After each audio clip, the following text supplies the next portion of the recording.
Players Peter Beckett on how the huge #1 hit, It Was a Monster, Baby Come Back, was put together. I'm John Beaudin from Rocky Street Music.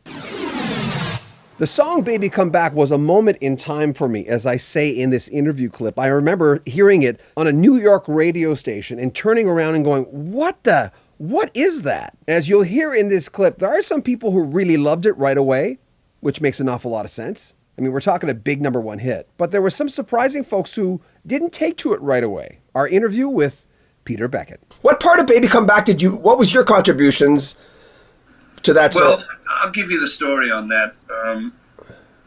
I was kind of down and out in LA. I'd come here to join a super group of writers, an Australian, an American, Steve Kipner, and myself as an English guy.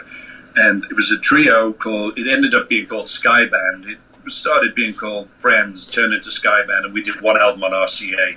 And basically I came here in 74, and I was paid a decent amount of money. I'd never been to America, and I was paid a decent amount of money to sit around a swimming pool and write songs. And they expected results. They expected to get hits. And we did one tour of England, strangely enough, not even America, and came back and split up. And then I was just, hanging around, writing. I was broke, and writing with a bunch of people. And I was invited to a party up in the Hollywood Hills, and everybody was supposed to wear white. And I didn't get the memo, so I'm just in jeans and a T-shirt. And I bumped into another guy called J.C. Crowley, who was from Texas, and he was dressed in jeans and T-shirt too. And we kind of started talking, and we got on. He was totally different than me. He was a Texan country singer, and I was a Liverpool rocker, And we got on great. And so a couple of days later, we got together and started writing in his garage, and we wrote a handful of songs, which we eventually, started hawking around the producers in LA without much success. And then one afternoon, he started plunking around on this chord.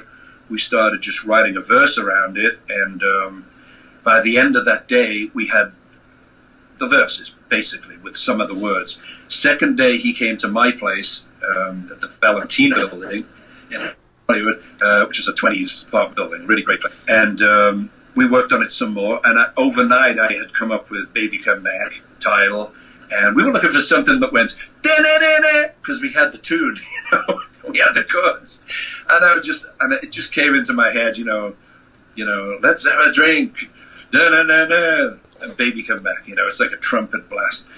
And so the next day we pretty much had verse, structure, and chorus. And I had this idea because I could sing pretty high. In Little River Band, I sang the falsetto parts, And JC kind of had more of a baritone voice. And I always loved the Righteous Brothers. And I said, what if we do a bridge where you sing a line and I do like the Bobby Hatfield part, the high part, Yeah. Nothing left for me, and nothing left for me. And we just put it in there, and it worked. I think that's a lot to do with why the song was a hit. I like the story when you were talking about, playing it for the record guys, the company guys, and you were playing a few songs, and then you played Baby Come Back, and everything changed. Everything changed. It was like, before that it was like, nice songs, you guys are young, you look good, nice songs. And then when we threw that in the mix, it was just like mouths dropped, silence for a few seconds, And then we played it to Dennis Lambert and Brian Potter, who were involved with Al Corey at RSO. And they just said, I think that song's a hit, So we went and we put it down. And actually, they took it. We didn't take it. They took it to Al Corey, who was kind of the head of RSO at the time, and he fell in love with it, and the rest was history, But before that, I'll tell you this: we had that song, and we went to the Beverly Hilton Hotel, which is Hotel California, by the way. It is, and we were in the ballroom to play to Clive Davis, and by then we had the rest of the guys, who were going to become player. And we just were on this stage in the ballroom, just sitting on stools, pig nose amp for the bass and just acoustic guitars. And Clive Davis came in, sat in the front. He's the only guy in there, and he's sitting like this with his arms folded in a suit, impress me. you know. And so we started playing, and we played a couple of songs, and then we thought, you know, we got it now when we do Baby Come Back. And we did Baby Come Back, and he goes, yeah, he says, you guys look good, you sound good, but I don't hear a hit.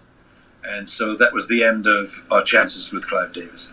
And so Al Corey, you know, didn't see it that way, and Al Corey ran with it, you know, and before we knew it, we're rehearsing to go on tour, just small gigs, you know, and our manager came running into rehearsal, and Baby Come Back had been out a few weeks, and he said, you're number 80 on Billboard. And that was a bigger moment than when we were number one. It was just, oh my God, we're on Billboard. It didn't matter what number it was, you know? So that was a great day. You had predicted that it was going to be number one. You actually said it on stage, right? I did. That takes balls, man. That was before. We were at SIR rehearsal studio, and we did, they used to call it a showcase, you know, where they had these rehearsal rooms with a stage and lights and everything and a PA. And it was the same thing, except by now we were electric, so we had a full band. And we did about 5 songs to all these, you know, executives from various record companies. We did 4 songs, and then I walked up to the mic. There's about 30 people in there at the back of the room. And I said, and I just felt something come over me, and I said, now we're going to do our first number one record. It's called Baby Come Back, Hope You Like It.